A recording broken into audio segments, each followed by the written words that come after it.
From around the world, thanks very much for joining us. We start with confusion and contradictions over at the White House, centering on President Donald Trump. A morning tweet throwing a key House vote into question for a while, but now the president's attorneys are also trying to clarify a statement he made about the possibility of talking with the special prosecutor, Robert Mueller. Listen to this. I'll see what happens, but when they have no collusion, and nobody's found any collusion at any level, it seems unlikely that you'd even have an interview.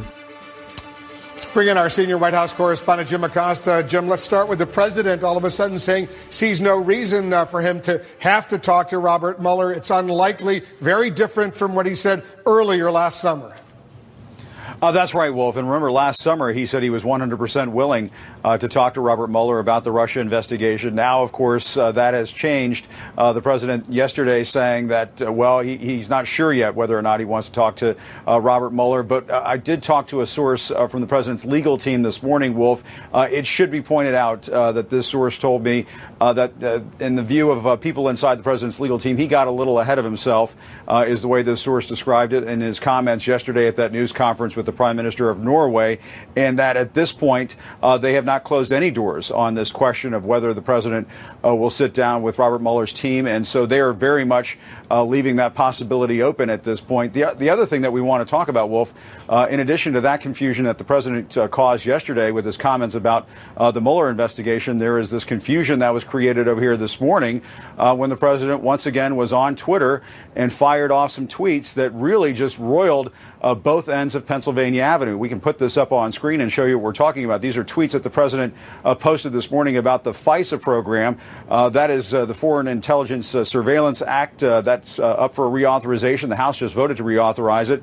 It allows U.S. authorities to surveil and investigate foreign actors trying to commit espionage here in the United States. And this is what the president tweeted. House votes on controversial FISA Act today. This is the act that may have been used with the help of the discredited and phony dossier to so badly surveil and abuse the Trump campaign by the previous administration and others. And then he had to correct that or walk back that tweet, I guess, and about an hour and 45 minutes later, he says, with that being said, I have personally directed the fix to the unmasking process since taking office, and today's vote is about foreign surveillance of foreign bad guys on foreign land. We need it. Get smart. Now, Wolf, this raised all sorts of questions. One of those questions being, and this came from Democrats and Republicans, is whether or not the president even understands the foreign surveillance program. He is throwing out an accusation there that it was used during the course of the campaign to surveil his campaign. That has not been proven. That has not been shown. And in addition to that, the president talks about that discredited, he calls it a discredited dossier. The Wolf, as you know, the dossier has not been discredited.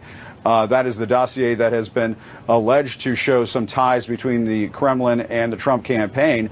That is all a part of the Mueller investigation, which, of course, has not concluded. The president said yesterday at that press conference, we talked about this yesterday, the president said it's been determined that there was no collusion. Of course, the Mueller investigation is still ongoing, so it hasn't been determined yet. But a lot of confusion on both ends of Pennsylvania Avenue, and I suspect that's going to be a big topic at today's briefing, Wolf. Yeah, the president certainly tried to clarify some of that confusion with that second tweet, set the stage for the House of Representatives passing the Surveillance Act authorization. Now goes to the Senate. Jim Acosta over at the White House. Thank you very much. Supporters of the Surveillance Act say it's absolutely essential to help keep the United States safe. Earlier today, the former FBI Director James Comey tweeted this: thoughtful leaders on both sides of the aisle know FISA Section 702 is a vital and carefully overseen tool to protect this country. This isn't about politics. Congress must reauthorize it.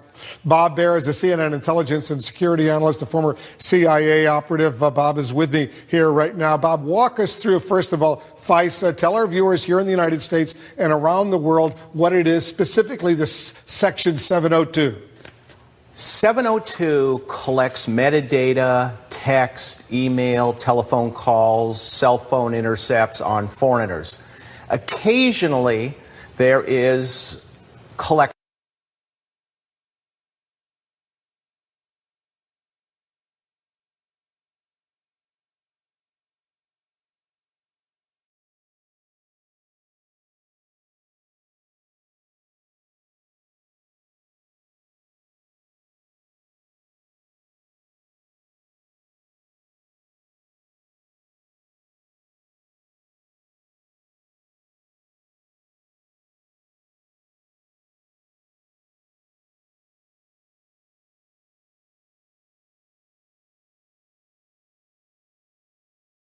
over privacy for U.S. citizens and what you call incidental collection of information?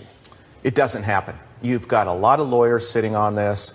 This stuff is not disseminated for political reasons. I've seen cases where CNN anchors have been intercepted and their names were kept out. I mean, you had to call up the National Security Agency and know somebody to get them, to get the names. Americans, you know, it's this libertarian idea and hard right that the deep state is after them, and it's just not true. It's paranoia.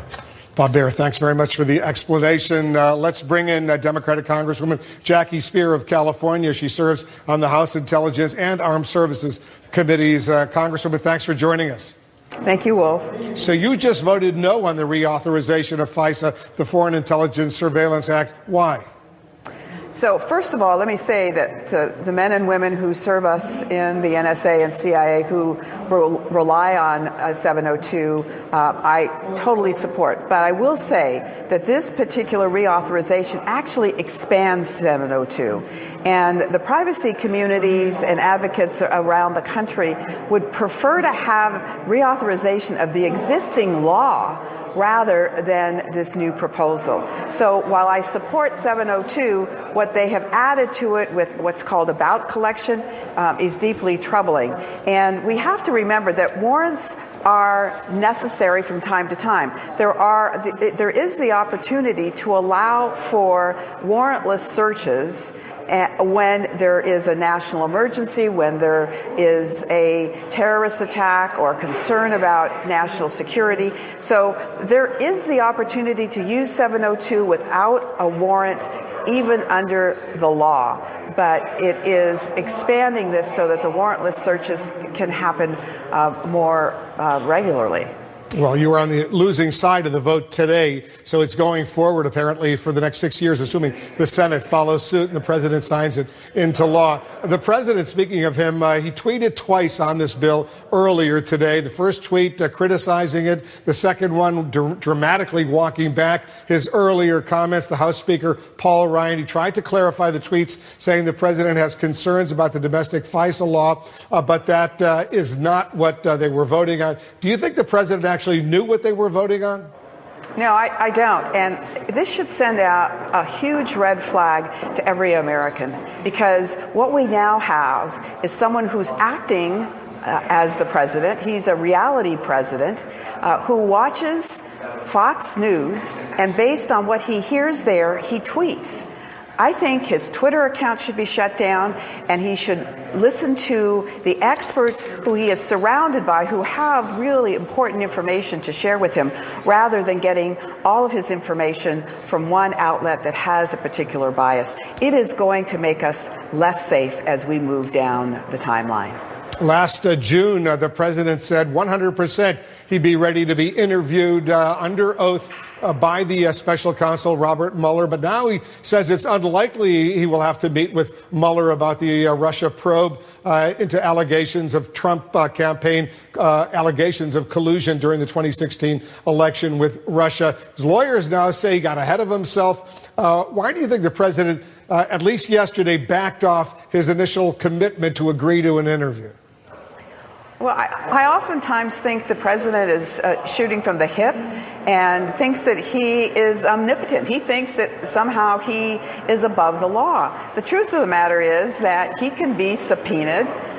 He can be required to appear before the special counsel. That certainly was the case with then President Bill Clinton, who was deposed, and it was in a civil matter that he was deposed. But so there's no question that if Robert Mueller wants to call him, he will be called and he will be forced to answer questions.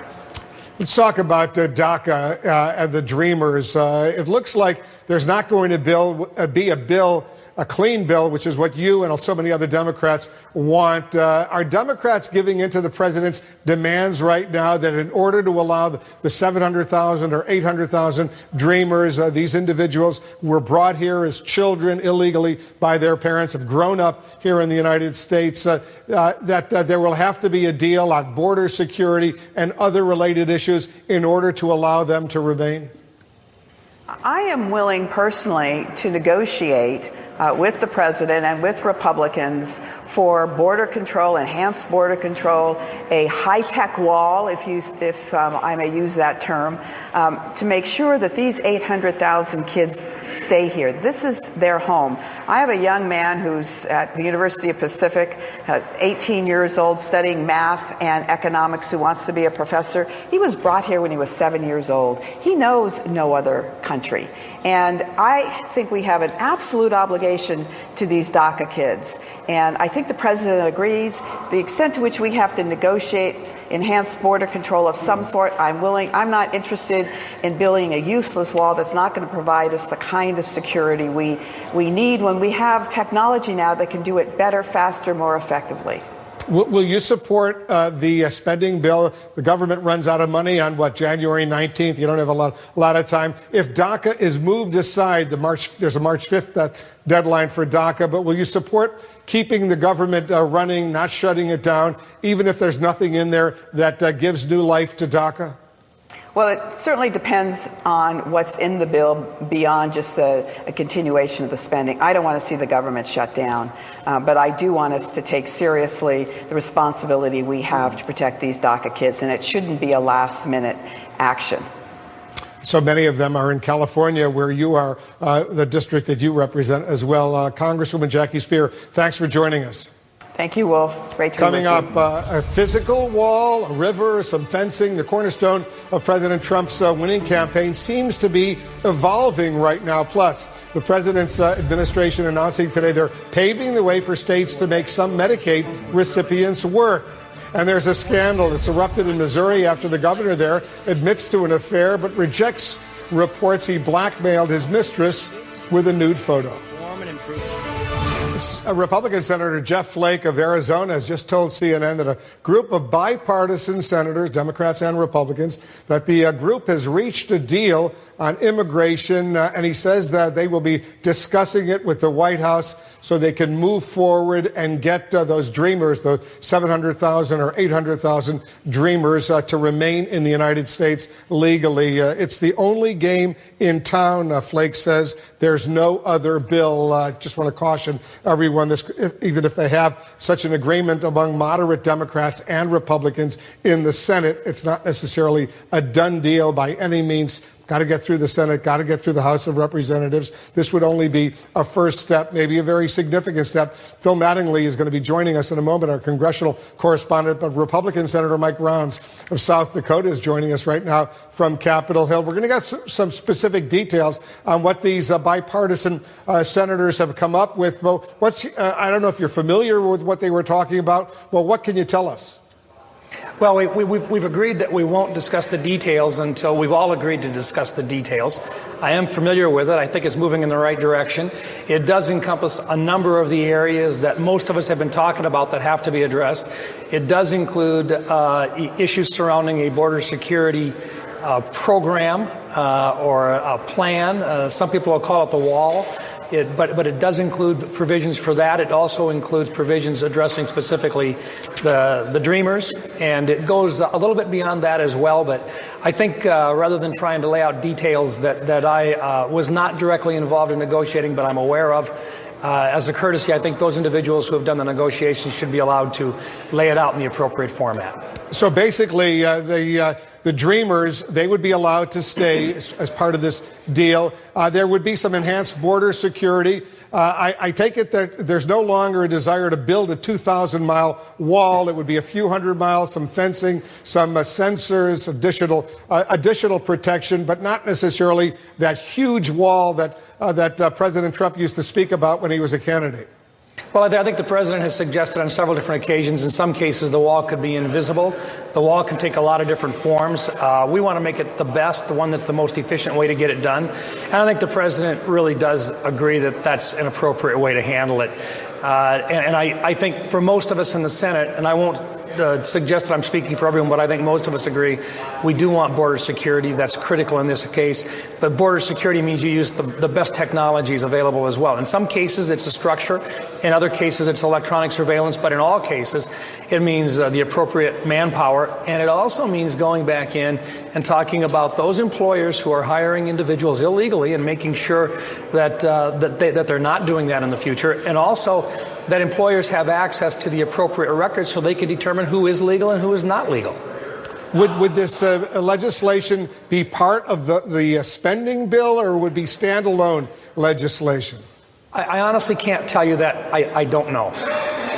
Because that spending bill's got to be passed before January 19th to avoid a government shutdown. So I understand border security, part of the deal. Understand the Dreamers, part of the deal. What about what the president calls chain migration, family reunification, and the lottery system in various countries that would allow immigrants to come to the United States? Are they also, those other two parts, included in this tentative deal? They are addressed. I'd prefer not to lay those specifics out at this time. I'll allow Lindsay and some of the other folks who have been working on this to be able to lay out those provisions. I think that's only appropriate.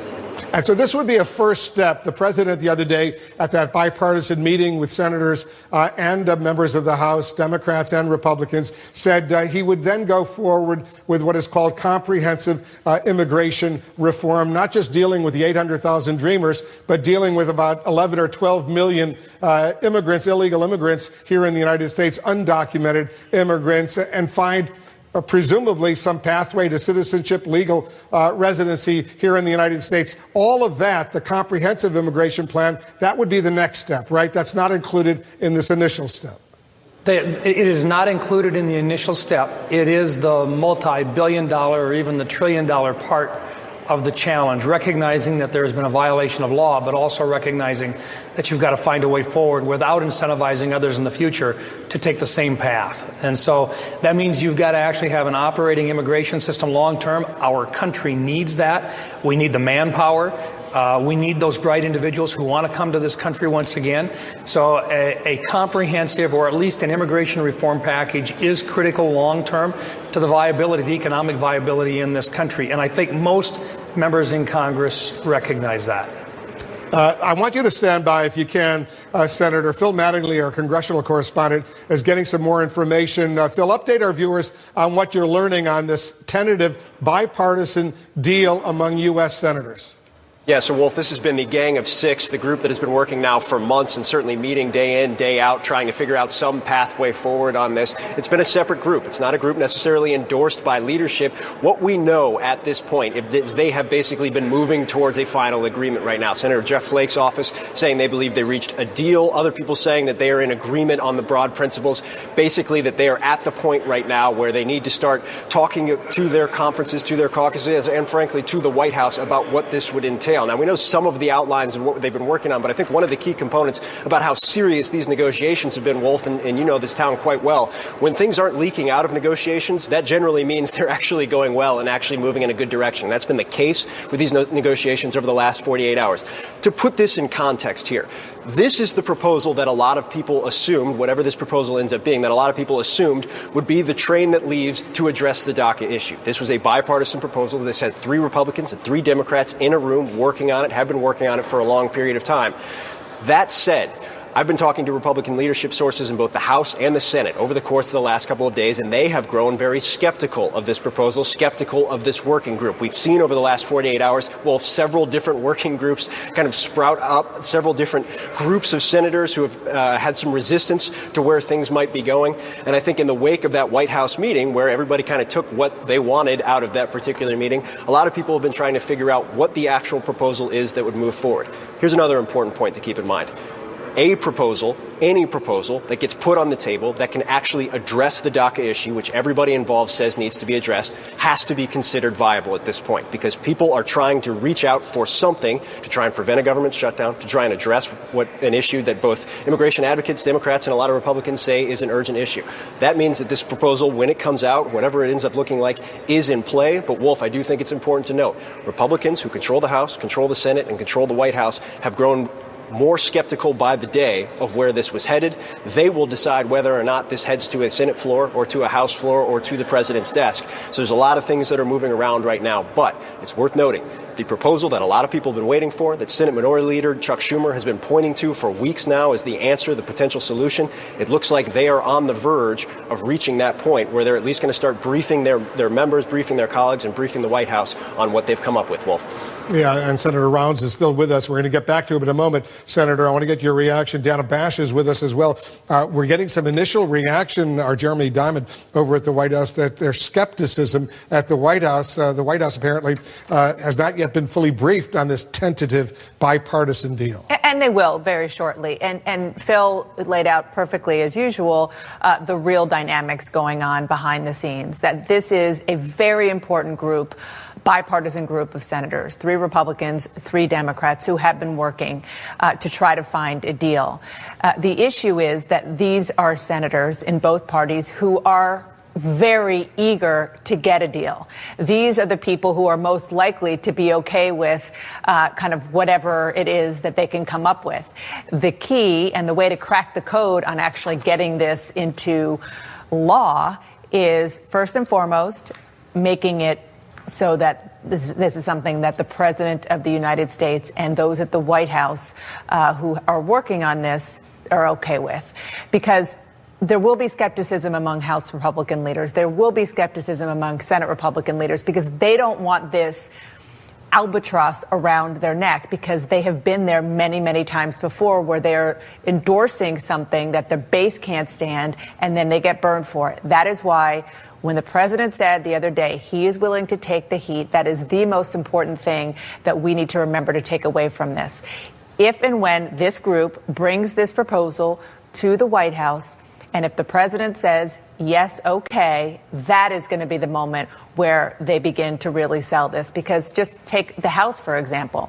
This kind of deal, anything, frankly, even if it has border security to the nth degree, anything that along with that allows people who are undocumented to stay in this country legally or even have a path to citizenship, which presumably, according to my sources, that's where this deal was heading. For the Dreamers. For the Dreamers. Yeah. Thank you. That is not allowed. So my point is that it is going to need not just political cover from the president, who still has goodwill among his base, but a lot of Democrats to support it. And the Republican leadership in the House and Senate have to be willing to kind of, hold their nose and jump in that deep end, knowing that they're going to make a lot of people in their base unhappy, but they'll need the cover from the president. I want to go back to Senator Rounds of South Dakota, Republican. Senator, to me it sounds, correct me if I'm wrong, that you're open to this tentative deal worked out by this bipartisan group of 6, 3 Republicans, 3 Democrats, among them Dick Durbin, Jeff Flake, Lindsey Graham, and others. You're open to it, right? I'm open to it. I think they're moving in the right direction. Doesn't mean it's going to be perfect, but the key is whether or not the White House is prepared to back it. We need this president to say either, yes, this is a movement in the right direction, and offer positive comments on it. If not, it won't go very far. On the other hand, if the president and the White House are able to get behind it and to explain to the team just exactly what this means long term for our economy and so forth, then I think we've got a real good chance of probably coming up with a final version that would move forward. And we don't have a lot of time before the end of this time, or before we've got to have this addressed. And part of what we all have to do is to look and say, do we want the perfect to be the enemy of the good? And so this may not be perfect, but is it better than what we have today? And the answer clearly, in my opinion, is yes, it is better than what we have today. It takes care of a lot of the emergency issues that are up in front of us right now, but it also lays the groundwork for future immigration reform that's critical to the long-term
making sure you go to the doctor and taking all your